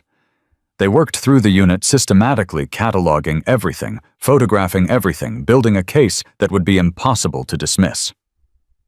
At 2:47 a.m., Webb's radio crackled again. Trooper Webb, be advised. Subject Victor Hale just attempted to cross the county line heading south. Highway Patrol has him pulled over at mile marker 47. Webb smiled for the first time all night. Tell them to hold him. I'll be there in 20 minutes with an arrest warrant. The brothers who had been standing watch let out a collective breath. Not cheering, not celebrating, just acknowledging that the hunt was finally over. Shepard pulled out his phone and called Paul. She can relax, he said. We got him. Rachel was sitting in the safe house living room watching her children sleep on a pull-out sofa when Paul handed her the phone. It's Shepard, he said. He has news. Rachel's hands were shaking as she took the phone. Hello? Mrs. Donovan. Shepard's voice was calm but warm. Victor Hale is in custody. He tried to run, but Highway Patrol stopped him at the county line. He's being transported to State Police headquarters right now. Rachel couldn't speak. Her throat had closed completely. Mrs. Donovan, are you there? I'm here, she managed. I can't. Take your time. Rachel looked at Emma and Lucas. At the one-eared rabbit tucked under Emma's chin. At Lucas's chest rising and falling steadily, his cough quieter now in the warm air. Is it really over? She whispered. The hardest part is over, Shepard said. There's still work to do, statements to give, court appearances. But Hale can't touch you now. He can't touch anyone. What about Deputy Coyle? State Police picked him up 30 minutes ago. He's facing conspiracy charges accessory to fraud and obstruction of justice. He's done. Rachel started crying. Not the desperate, exhausted tears she'd been fighting all night. These were different. These were relief. I don't know how to thank you, she said. You don't have to thank us. Just take care of those kids. That's enough. The line went quiet for a moment. Mrs. Donovan? Yes. When this is all over, when the trials are done and the dust settles, I want you to remember something. What? You walked into that diner tonight and asked for help. That's the bravest thing anyone can do. Most people never find the courage. You did. Rachel wiped her eyes. I didn't feel brave. I felt desperate. That's what brave feels like, Shepard said. Brave isn't the absence of fear. It's moving forward anyway. At 3:22 a.m., Victor Hale was escorted into the State Police interrogation room in handcuffs. He was still wearing his bathrobe over flannel pajamas. His feet were in slippers. He looked like a grandfather who had been woken from a peaceful sleep. But his eyes were different, cold, calculating, already working angles. This is a mistake, he said as they sat him down. I'm a respected member of my community. I run charitable organizations. I help grieving families. Detective Warren sat across from him, a thick folder on the table between them. Yes, she said. Let's talk about how you help grieving families. She opened the folder and spread the contents across the table.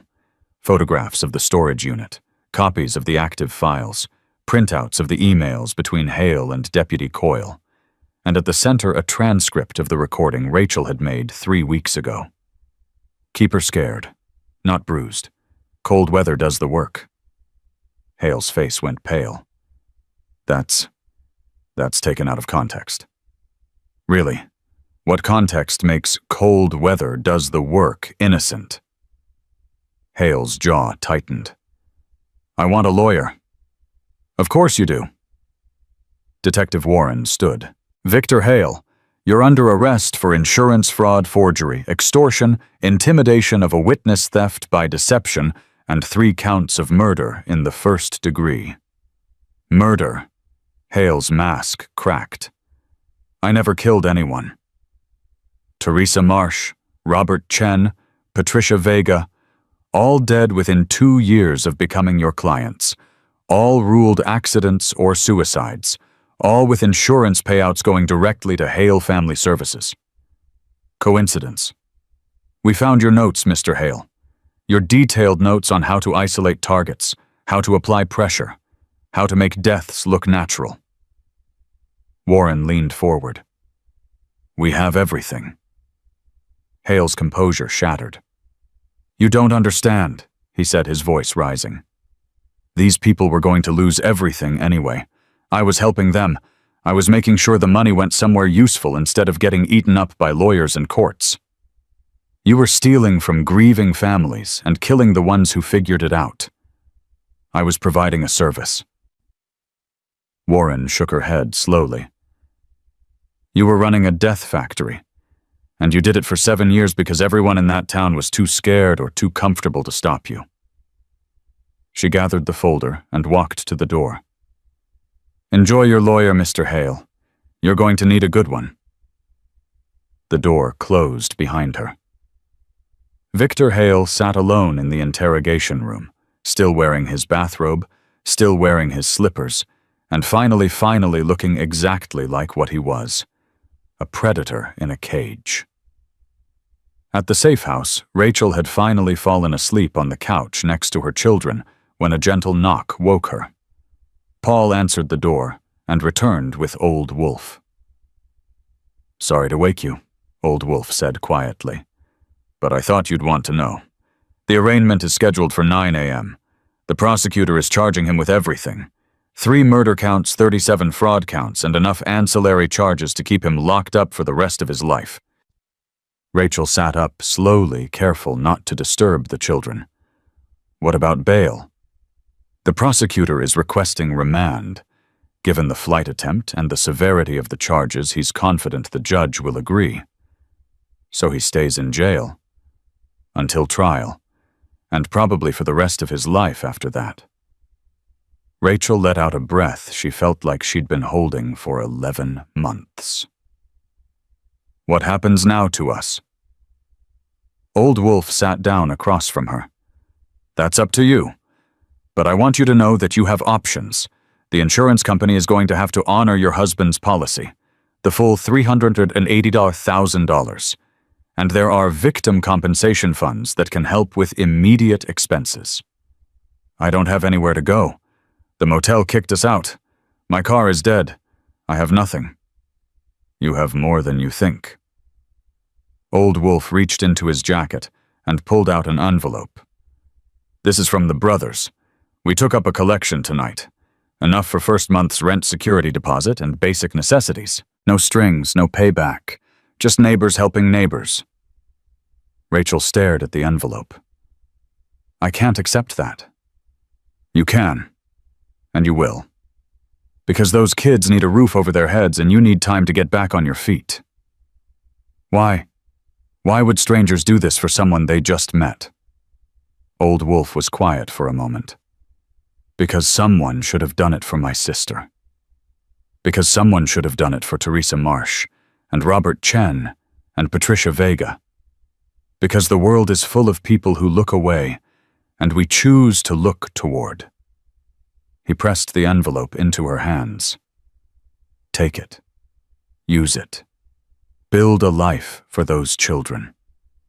That's how you thank us. Rachel's fingers closed around the envelope. It felt like hope. It felt like possibility. It felt like a door opening after a year of doors slamming shut. Thank you, she whispered. Don't thank me. Pay it forward. Someday, somewhere, you're going to see someone who needs help that nobody else will give. And you're going to remember this night. And you're going to choose to look toward instead of away. Emma stirred on the couch. Mama, Rachel turned to her daughter. I'm here, baby.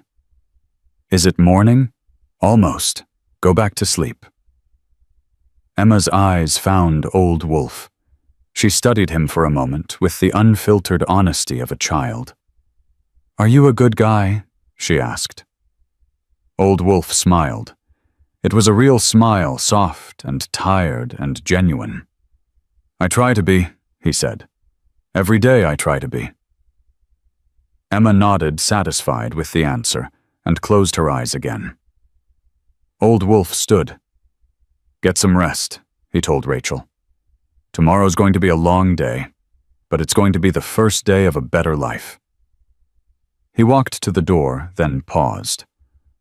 One more thing. Yes. That rabbit your daughter carries, the one with one ear. Cotton. One of my brothers is good with a needle. If you want, he can fix it. Give it a new ear. Rachel looked at the stuffed rabbit, worn and loved and damaged. I think Emma might say no. She told me once that Cotton's missing ear is what makes him special. It shows he's been through hard things and survived. Old Wolf nodded slowly.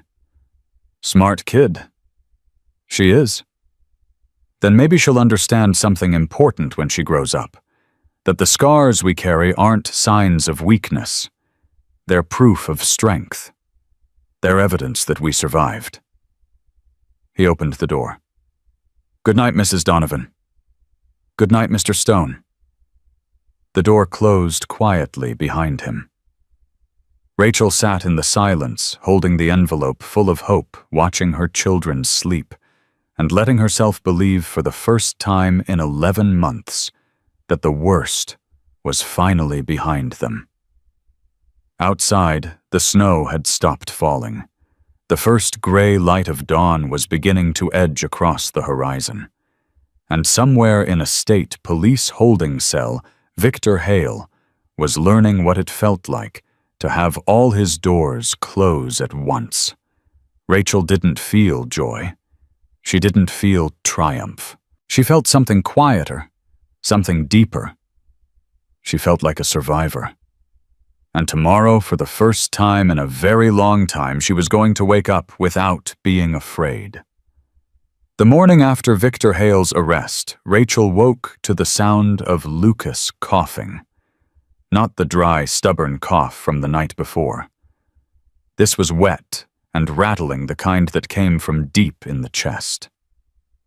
Paul was already moving before Rachel could sit up. Easy, he said, kneeling beside Lucas on the pull-out sofa. Let me listen. He pressed a stethoscope to Lucas's small chest. His expression tightened.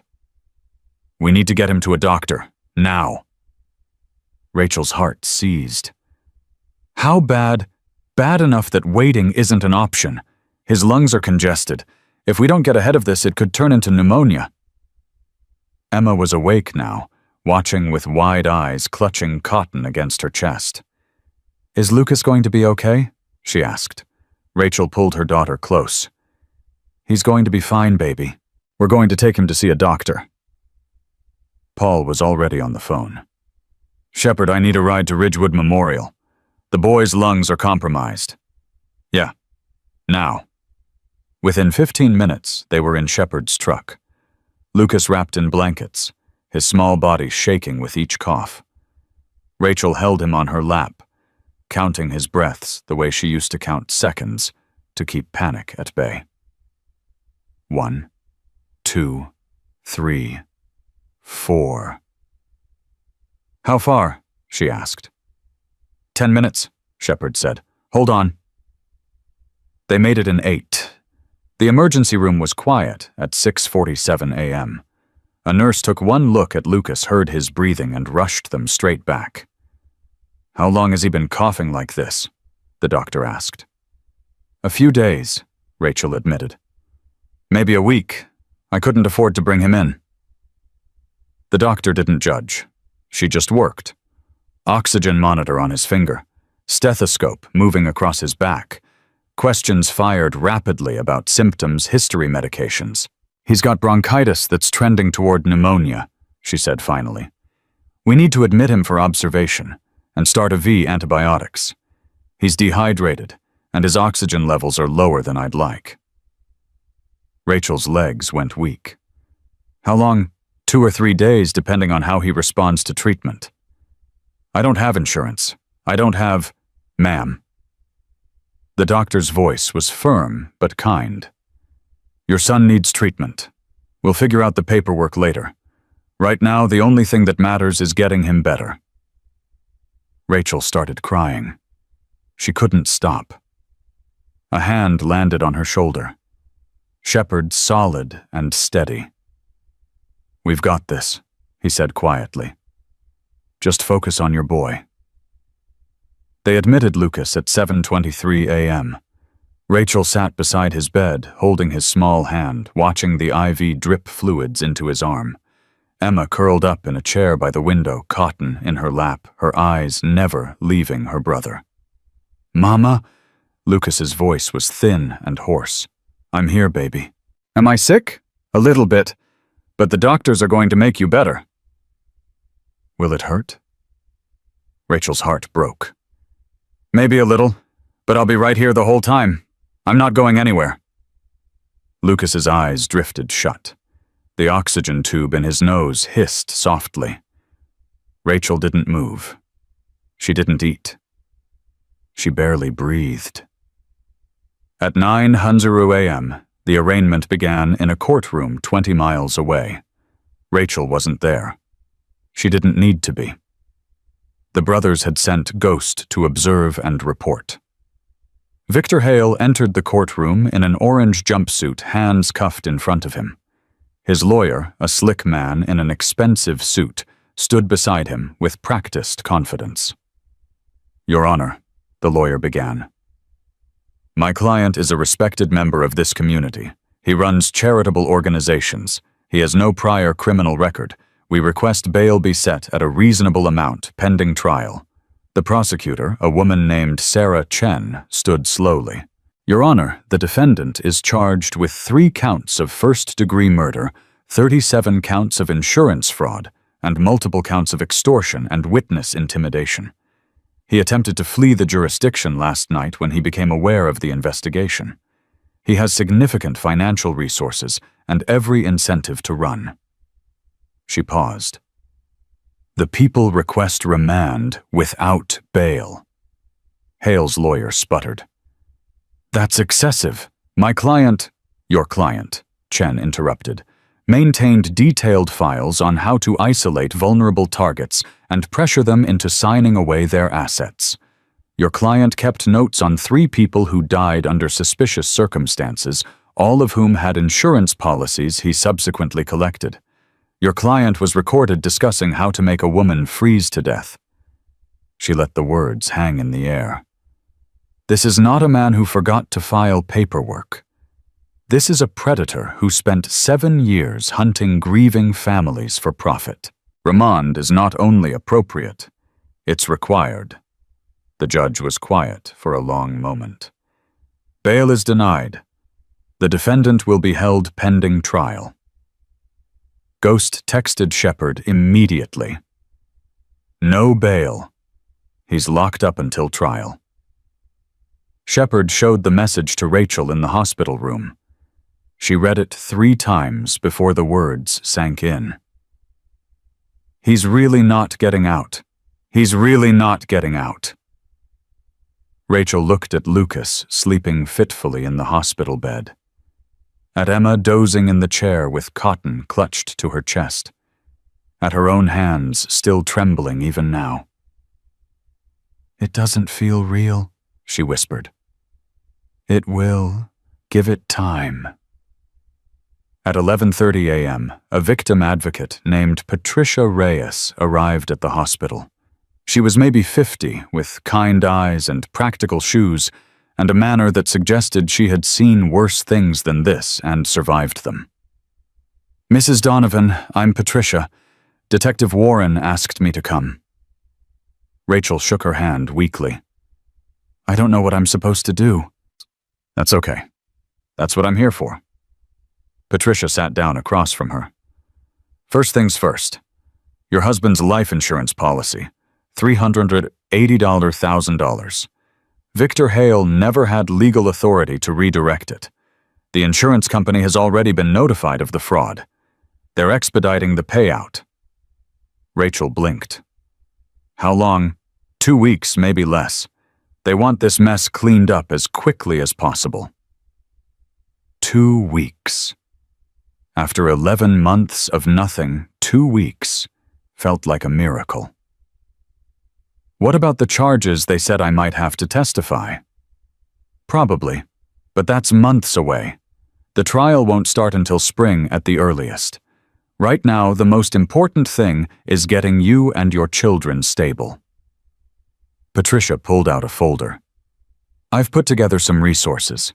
Emergency housing assistance, medical bill relief programs, food support, job placement services." She slid the folder across to Rachel. "You don't have to do this alone anymore." Rachel stared at the folder like it might bite her. "I've been doing it alone for so long, I don't know how to stop." "You learn. One day at a time. One decision at a time. One breath at a time." Patricia's phone buzzed. She glanced at it and smiled. "Speaking of which, the brothers have found you an apartment. 2 bedrooms, clean, safe neighborhood. First 3 months covered. They want to know if you can look at it this afternoon." Rachel's eyes filled with tears.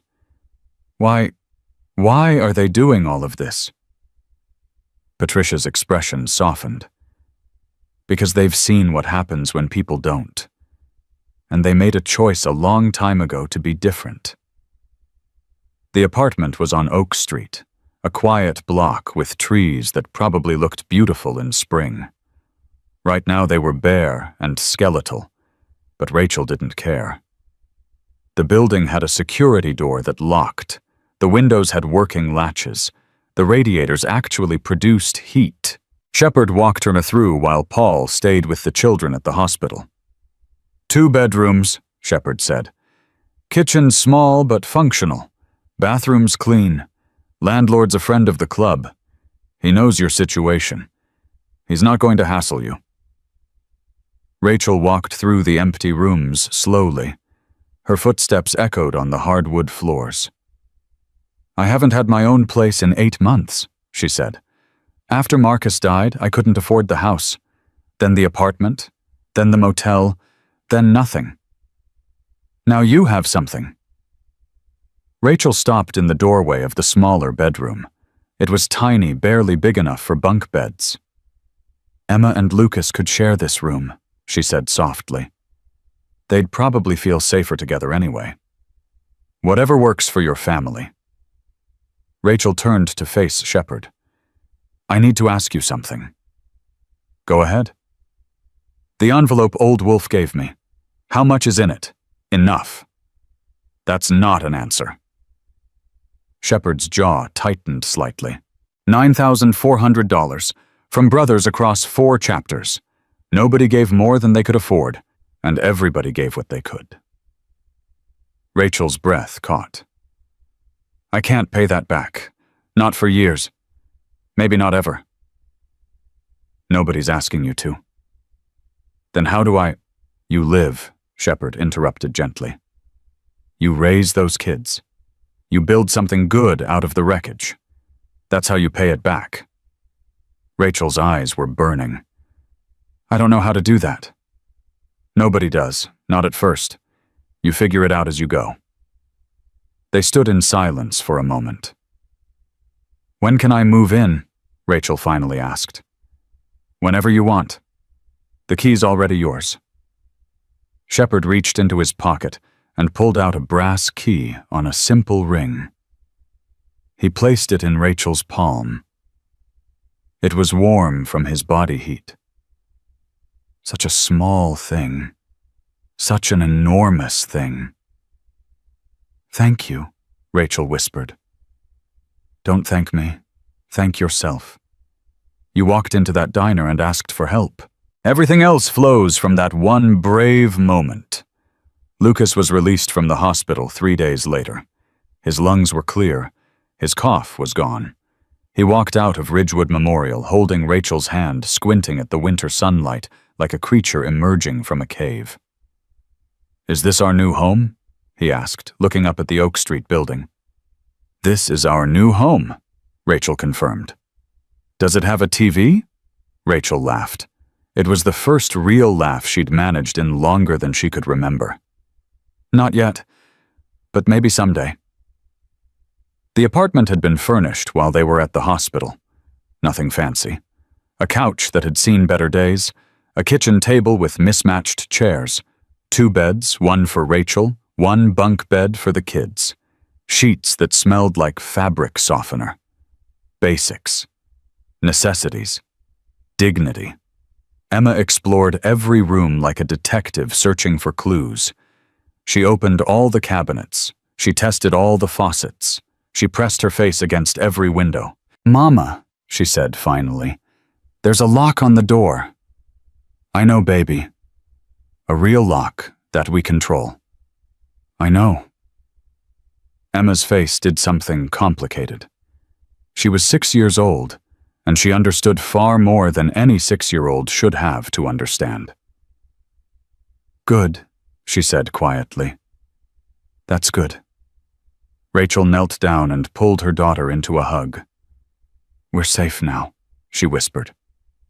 We're going to be okay. Emma hugged back fiercely. I know, Mama. I know. The first week in the apartment was strange. Rachel kept waiting for something to go wrong, for the landlord to change his mind, for the money to disappear, for Victor Hale to somehow reach through the walls and drag her back into the darkness. None of that happened. What happened instead was quieter, smaller, more profound. Lucas started sleeping through the night without coughing. Emma started laughing again, real laughs, not the forced ones she'd been producing for months to make Rachel feel better. Rachel started eating regular meals instead of giving all the food to the kids and pretending she wasn't hungry. Patricia Reyes came by twice a week with updates. The insurance payout was processing. The fraud investigation was expanding. 7 more families had come forward after hearing about Hale's arrest. The case was growing. You started something, Patricia told Rachel during one visit. When you walked into that diner and asked for help, you cracked open a door that had been locked for 7 years. Other people are walking through it now. I didn't mean to start anything. I just wanted hot water. That's how most revolutions begin. Somebody asks for something simple, something they shouldn't have to ask for, and the world changes. 2 weeks after the arrest, the insurance check arrived. Rachel stared at the number for a full minute before she could process it. $380,000. It was more money than she had ever seen in her life, more money than she had ever expected to see. And it had almost been stolen from her by a man who smiled like a saint. She sat down at the kitchen table and cried. Not from grief this time. From relief. From rage. From the overwhelming realization that she had almost lost everything and had somehow impossibly held on. Emma found her there 10 minutes later. Mama, why are you crying? Rachel wiped her eyes and pulled Emma onto her lap. Happy tears, baby. These are happy tears. Is that a lot of money? It's enough. It's enough to take care of us for a long time. Emma studied the check with 6-year-old solemnity. Daddy left that for us. Rachel's throat tightened. Yeah, baby. Daddy left that for us, to make sure we'd be okay. Then we should use it good, so Daddy would be proud. Rachel held her daughter tighter. We will, baby. I promise. That night after the children were asleep, Rachel sat alone in the living room with a notebook and a pen. She started making a list, not of debts or fears or problems, a list of things to do, things to build, things to become. Pay off Marcus's remaining medical bills. Set up college funds for Emma and Lucas. Find a job that didn't require her to beg. Maybe go back to school someday. Maybe become someone who could help other people the way she had been helped. The list grew longer. The future grew clearer. For the first time in 11 months, Rachel Donovan could see past tomorrow. 3 weeks after the arrest, Shepard stopped by with news. Trial date's been set, he said. April 15th. The prosecutor thinks it'll last about 2 weeks.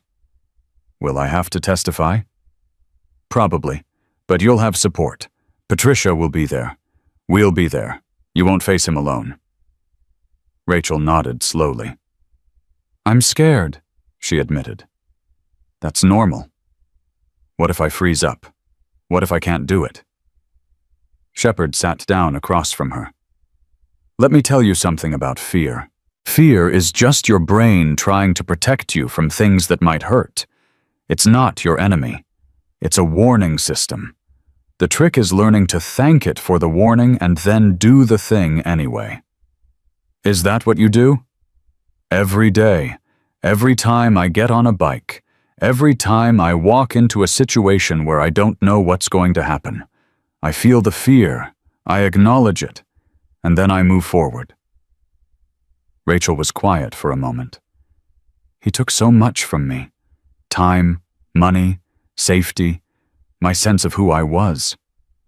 And now you're taking it back, one piece at a time. What if I can't get it all back? You won't. Nobody ever does. But you'll build something new, something that's yours, something he can never touch. Shepard stood. I have to go, but I want you to remember something. What? You're not the same woman who walked into that diner 4 weeks ago. That woman was desperate, broken, running out of hope. He paused. The woman I'm looking at now is a survivor, a fighter, a mother who walked through hell to protect her children. Don't ever forget the difference. Rachel walked him to the door. Shepard? Yeah. What happens after the trial, to you and the brothers? He smiled slightly. We go back to doing what we do, riding, helping where we can, looking out for people who need it. Will I see you again? If you need us, we'll be there. That's how this works. Once you're family forever. He stepped out into the cold. Take care of yourself, Mrs. Donovan. Rachel. My name is Rachel. Shepard nodded once. Take care of yourself, Rachel. She watched him walk to his truck, climb in and drive away. Then she closed the door, tested the lock twice out of habit, and went to check on her sleeping children. Lucas had kicked off his blankets again. She pulled them back up and tucked them under his chin. His breathing was easy and clear. Emma had cotton pressed against her cheek. Even in sleep, she held on tight. Rachel stood there for a long time, watching them breathe, counting the seconds between each exhale. 1, 2, 3, 4. But this time she wasn't counting to keep panic at bay. She was counting because she could. Because they were safe. Because they were alive. Because they had survived. The trial of Victor Hale began on April 15th at 9:00 a.m. Rachel arrived at the courthouse an hour early, her hands shaking so badly she could barely hold her purse. Patricia Reyes walked beside her. Shepard and Old Wolf waited near the entrance. "You ready?" Patricia asked. "No," Rachel admitted. "But I'm going anyway." The courtroom was packed. Reporters filled the back rows. Families of other victims sat in clusters, some holding hands, some sitting alone. Rachel recognized a few faces from the news coverage. Women like her. Men like her. People Victor Hale had tried to destroy. When Hale was brought in, Rachel's stomach clenched. He looked different from that night in his bathrobe. Clean-shaven now, hair combed, wearing a suit that probably cost more than Rachel's car. But his eyes were the same. Cold. Calculating. Predatory.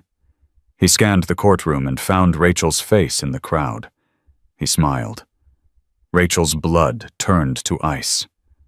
"Don't look at him," Patricia whispered. "Look at me. Look at the prosecutor. Look at anywhere else." Rachel forced her eyes away. The first week of testimony was devastating. Prosecutor Sarah Chen called witness after witness. Families who had lost everything. Bank records that showed the money trail. The storage unit evidence laid bare in excruciating detail. And then the 3 death investigations. The medical examiner testified about Teresa Marsh, about how the original autopsy had missed signs of sedatives in her system, about how the accidental exposure looked very different when you knew someone had a financial motive to let her freeze. Robert Chen's wife testified about her husband's final weeks, about how paranoid he had become, about the threats he received, about the fire that started in a room with no electrical problems and no logical ignition source. Patricia Vega's sister testified about the prescription medications Patricia didn't know she was taking, about the forged doctor's signature, about the overdose that Patricia's family had always suspected wasn't voluntary. By the end of the first week, the prosecution had painted a picture of a man who didn't just steal from grieving families. He eliminated them when they became inconvenient. Rachel's turn came on day 9. She walked to the witness stand on legs that felt like they might collapse at any moment. She could feel Victor Hale's eyes on her. She could feel the weight of everyone watching. "Mrs. Donovan," Prosecutor Chen began gently, "can you tell the court how you first met Victor Hale?" Rachel's voice was barely above a whisper. "At my husband's funeral. He approached me at the reception. He said he was a grief benefits coordinator. He said he could help me navigate the paperwork." "And did you accept his help?" "Yes. I was falling apart. Marcus had just died. I had 2 small children. I didn't know how I was going to pay for anything. Victor seemed like an answer to prayer." "What happened next?" Rachel told the story.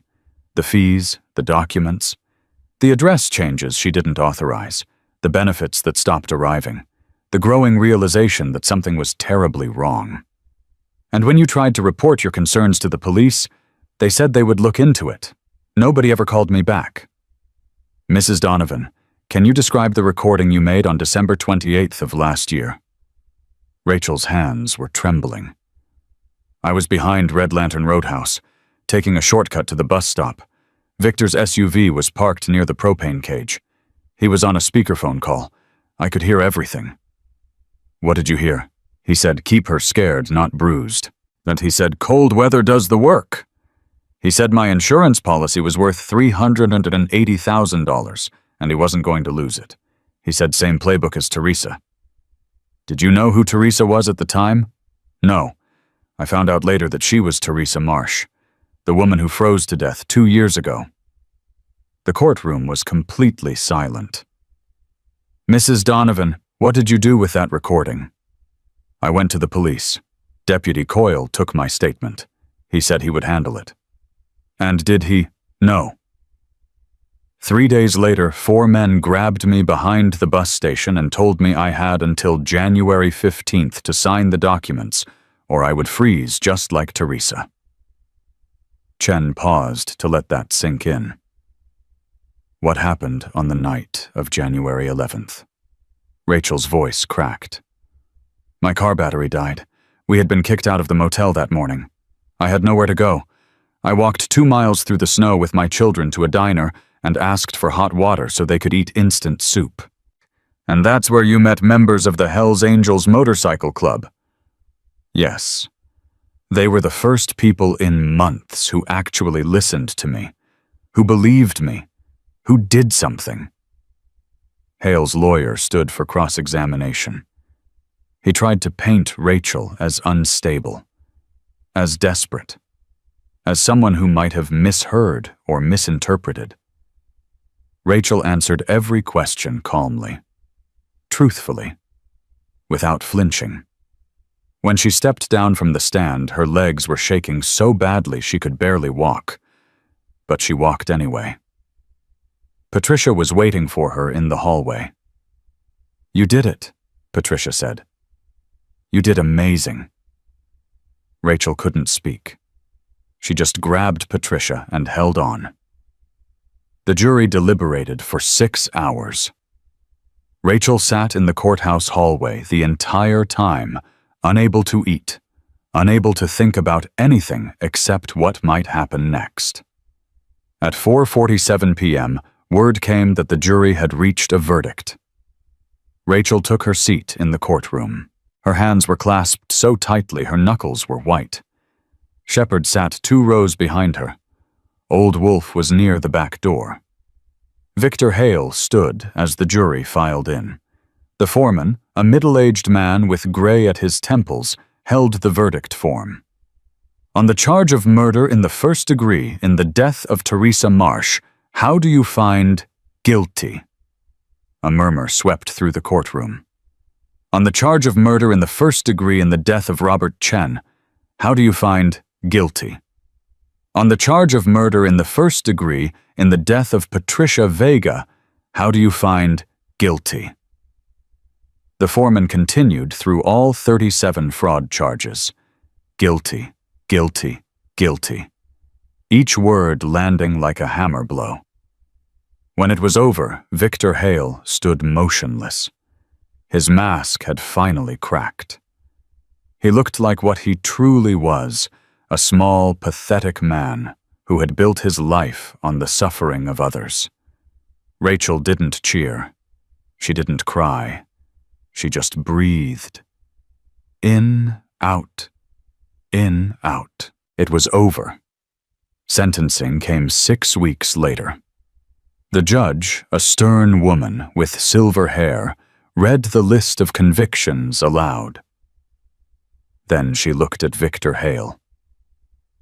Mr. Hale, you preyed on the most vulnerable members of our community. You targeted grieving widows and orphaned children. You stole their money, their security, and their peace of mind. And when they threatened to expose you, you killed them. She paused. I have rarely seen such calculated cruelty in my 30 years on the bench. Victor Hale's lawyer started to speak. The judge silenced him with a look. For the 3 counts of murder in the first degree, I sentence you to life in prison without the possibility of parole. For the 37 counts of fraud, I sentence you to an additional 20 years to be served consecutively. For the charges of extortion and witness intimidation, I sentence you to an additional 10 years. She set down her papers. You will die in prison, Mr. Hale. That is the only mercy this court can offer the families you destroyed. As the bailiffs led him away, Victor Hale looked back at Rachel one last time. She met his gaze. She didn't flinch. She didn't look away. And she watched him disappear through the door that would close behind him forever. 1 year later, Rachel stood behind the counter at Red Lantern Roadhouse, pouring coffee for the morning rush. Dolores had offered her the job 3 days after the trial ended. I owe you, Dolores had said. "This town owes you. Let me start making it right." Rachel had accepted. Not because she needed the money anymore. The insurance payout had given her security she'd never known. She accepted because she needed purpose. Because she needed to be part of something. Because she needed to prove to herself that she could build a life from the ashes. Emma was 7 now. She was in 2nd grade reading 2 years above her level, still carrying cotton everywhere she went. The one-eared rabbit had been offered a new ear multiple times. Emma always refused. "His missing ear is what makes him special," she said. "It shows he survived." Lucas was 5, starting kindergarten in the fall. His lungs were clear. His laugh was loud. He had no memory of the night his mother begged for hot water. Rachel was grateful for that. The diner had changed too. Not physically. The same radiator still clicked. The same coffee machine still sputtered. The same booths still creaked when you sat down. But behind the register, there was a small sign now. Hand-lettered. Simple. "Hot water fund. If you need it, ask. No questions." In the first year, that fund had paid for 312 meals, 14 motel nights during storms, 6 bus tickets for people trying to escape bad situations, 1 funeral for a man who died with no family to claim him. Rachel tracked every dollar. Not because anyone asked her to, because she needed to know that the worst thing that ever happened to her had become something good. The door opened at 7:23 a.m. on a Thursday morning, and a young woman walked in. Rachel knew immediately. The hollow eyes, the hunched shoulders, the way she clutched her purse like it contained everything she owned in the world. The woman approached the counter slowly. Her voice was barely audible. "Excuse me, I was wondering if I could just have some hot water. I have soup packets. I can pay. I have enough for water." Rachel set down the coffee pot. For a moment she was back in that night, standing in this very spot, begging strangers for something simple, something she shouldn't have had to beg for. But she wasn't that woman anymore. "Sit down," Rachel said. Her voice was gentle but firm. "You're going to eat, real food, and you're going to tell me what's going on." The woman's eyes filled with tears. "I can't afford—" "You don't have to afford anything. Not today. Not here." Rachel came around the counter and guided the woman to a booth. The same booth where Shepard had knelt beside Emma and asked about Cotton's name. "What's your name?" Rachel asked. "Maria Santos." "I'm Rachel. Are you in trouble, Maria?" The woman started crying. "My husband died 6 months ago. There was supposed to be insurance money, but a man from my church said he could help me with the paperwork, and now everything is gone, and I don't know what to do, and I have a little girl waiting in the car because I was too ashamed to bring her inside." Rachel's blood went cold. "What was the man's name?" "Reynolds. Thomas Reynolds. He said he was a grief benefits coordinator." Rachel grabbed her phone and dialed a number she knew by heart. Shepard answered on the second ring. "Rachel, everything okay?" "No. Get Ghost and Sentinel. We've got another one." "Where?" "Red Lantern. She's sitting in front of me right now." A pause. Then, 20 minutes. Rachel hung up and turned back to Maria. "I need you to listen to me very carefully. What happened to you is not your fault. You are not alone. And we are going to help you." Maria stared at her. "Why, you don't even know me." Rachel thought about that night, about Shepard kneeling to Emma's level, about old Wolf handing her an envelope full of hope, about 200 motorcycles rolling into a parking lot because someone decided that a stranger's pain was worth fighting for. Because someone helped me when I was in your shoes, and she helped me because someone helped her. That's how this works. That's how we break the cycle. Rachel reached across the table and took Maria's shaking hands. Your daughter. What's her name? Sophia. She's 4. Bring her inside. It's cold out there, and no child should wait in a car while her mother begs for help she deserves. Maria was crying hard now. I don't understand. I walked in here asking for water. That's all I wanted. Just water. Rachel smiled. It was a real smile. A survivor's smile. That's how it starts. Someone asks for something small, something simple, something they shouldn't have to ask for at all. She squeezed Maria's hands tighter. And then everything changes. 20 minutes later, Shepard walked through the door with Ghost and Sentinel behind him.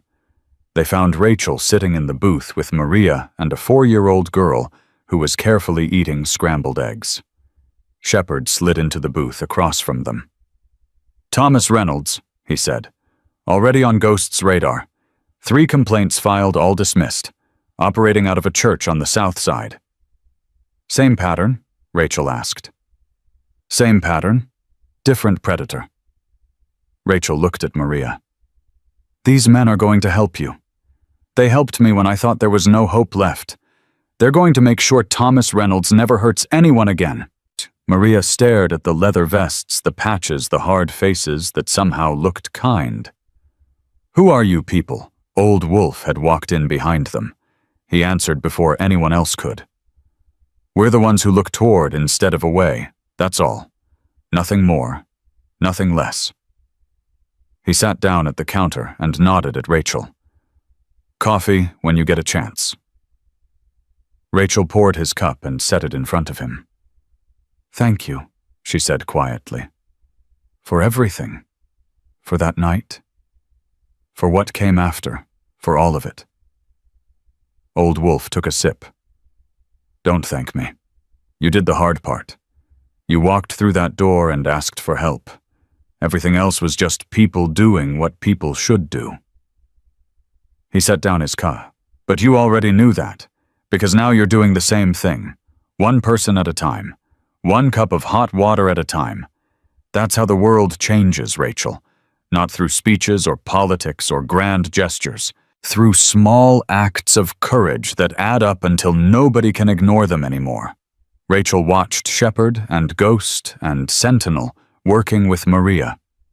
Watched Sophia eating her eggs.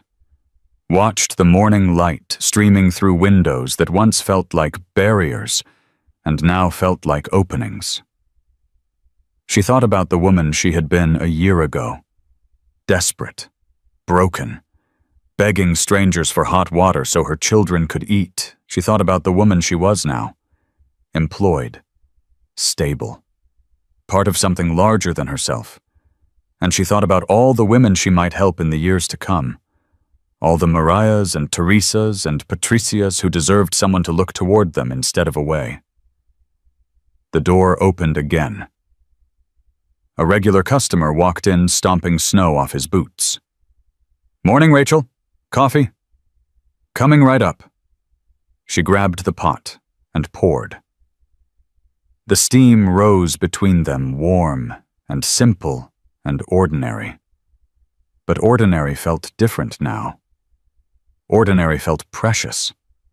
Ordinary felt earned. Behind her, Maria was laughing at something Sophia had said. A real laugh. The first one in months, probably. Rachel knew that sound. She remembered the moment when it had come back to her, when she realized that joy wasn't something Victor Hale had stolen forever. It was something she could reclaim, rebuild, pass on. That was the real victory. Not the guilty verdict, not the life sentence, not the money recovered or the justice served. The real victory was this moment. This ordinary Thursday morning in a roadside diner, this cup of coffee poured for a neighbor, this laugh from a woman who thought she would never laugh again. The real victory was proving that monsters can be beaten, that silence can be broken, that even the darkest night eventually gives way to dawn. Rachel set down the coffee pot and looked around the diner that had changed her life. She had walked in here begging for hot water. Now she was the one offering it, and that she realized was the whole story. Not the pain or the fear or the years of struggle, not the arrest or the trial or the verdict. The story was simpler than that. The story was a woman who asked for help, a community that answered, and a ripple that kept spreading person to person, act to act, until the world became a little bit safer than it was before. If this story moved you, share it with someone who needs to hear it. Subscribe so you don't miss what comes next. And in the comments, tell me this: where are you watching from? And who was the person who made you feel safe when you needed it most?